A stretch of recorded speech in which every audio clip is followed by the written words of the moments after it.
அனைவருக்கும் செவ்வாய்க்கிழமை காலை வணக்கம். இன்னைக்கு காலை பெரிய தலைவலி ஆயிடுச்சு. காலையில் சாப்பாடு கொதி வந்து போட்டு ஒரு பக்கம் கீரை பொரியல் போட்டேன். சிலிண்டர் காலி ஆயிடுச்சு. என்னடா பண்ணுன்னு பக்கத்து வீட்டில் நாட்டுனாருங்களுக்கெல்லாம் கால் பண்ணி கேட்டேன். அவங்க ஃபுல் சிலிண்டர் இல்லைன்ட்டாங்க. அப்படியே யோசனையாக உட்காந்து சைஸ் சாப்பாடு வேறு கொதி வந்து போட்டோமே குழஞ்சிருமே அப்படின்னு பக்கத்து வீட்டில் வடிச்சு கொடுக்க சொன்னால் அவங்க வடிச்சு கொடுத்தாங்க. இதுக்கப்புறம் பொரியலும் வேறு இருக்குது. இது மறுபடியும் அவங்கள டிஸ்டர்ப் பண்ண முடியாது. அவங்களும் ஸ்கூலுக்கு இப்போ 2 பிள்ளைங்களை அனுப்புகிறாங்களே அப்படின்னு சொல்லிட்டு யோசனையாக உட்காந்தேன். அதுக்கப்புறமா சரின்னு சொல்லிட்டு ஹஸ்பண்ட் இதுக்கப்புறம் போய் சிலிண்டர் எடுத்து வந்து சமையல் செய்ய லேட் ஆகும், அதனால் தயிர் சாதம் வச்சுக்கலான்ட்டாங்க. யோசனையாக உட்காந்துருக்கும்போது பக்கத்து வீட்டில் சொன்னாங்க, எனக்கு சிலிண்டர் வேலை முடிஞ்சிச்சு, நான் ஊற்று தரேன், நீங்கள் செஞ்சுக்கிங்கன்ட்டாங்க.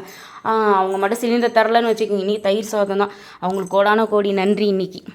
இன்றைக்கி காலையில் எனக்கு 2 நெல்லிக்காய் மோரில் வந்து சப்ஜாவும் பாதாம் பிசினும் ஊற வச்சு எடுத்துக்கினேன். காலையில் டிஃபன் வந்து மாதம் எல்லாம் பிளான் பண்ணனால சிலிண்டர் சொதப்பினால இப்போ ராகி புட்டு வாங்கி சாப்பிட்டாச்சு. இது வந்து முருங்கைக்கீரை பூ. எங்கள் அம்மா சண்டே வரும்போது எடுத்துகிட்டு வந்தாங்க. 2 பேர் பொரியல் பண்ணி சாப்பிடுங்கன்னு.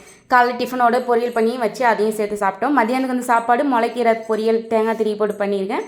அப்புறம் கத்திரிக்காய் முருங்காய் போட்டு காரக்குழம்பு வச்சுருக்கேன். பொரிக்குழம்பு தேங்காய் அரைச்சி ஊற்றி. இன்றைக்கி இதுதான் ஸ்பெஷல். பக்கத்து வீட்டில் மட்டும் சிலிண்டர் கொடுக்கலன்னா இன்றைக்கி தயிர் சாதம் தான் ஓடி இருக்கும். அவங்களுக்கு கோடான கோடி நன்றி. என்னோடய வீடியோ பிடிச்சிருக்குன்னு நினைக்கிறேன். மறக்காமல் சப்ஸ்கிரைப் பண்ணி சப்போர்ட் பண்ணுங்கள் ஃப்ரெண்ட்ஸ். நம்ம மீண்டும் நிறைய வீடியோ பார்க்கலாம். பாய்.